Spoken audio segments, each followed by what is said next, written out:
নমস্কার, আমি আজকে একটা কবিতা বলবো যার নাম লিচু চোর। লিখেছেন কাজী নজরুল ইসলাম। বাবুদের তাল পুকুরে, হাবুদের ডাল কুকুরে, সে কি বাস করলে তারা, বলি থাম একটু দাঁড়া। পুকুরের ওই কাছে না লিচুর এক গাছ আছে না, হতা না আসতে গিয়ে ইয়া বড় কাস্তে নিয়ে। গাছে কো যেই চড়েছি, ছোট এক ডাল ধরেছি, ও বাবা মরাত করে পড়েছি সরার জোরে। পড়বি পর মালির ঘাড়েই, সে ছিল গাছের আরে বেটা ভাই বড় নাচ্ছার, ধুমাধুম গোটা দুচ্চার, দিলে খুব কিলো ঘুষি, একদম জোরসে ঠুসি।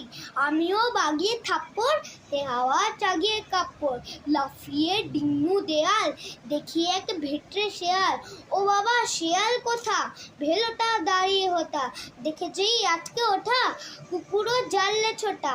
আমি বলি কম্ম কাবার, কুকুরেই করবে সবার।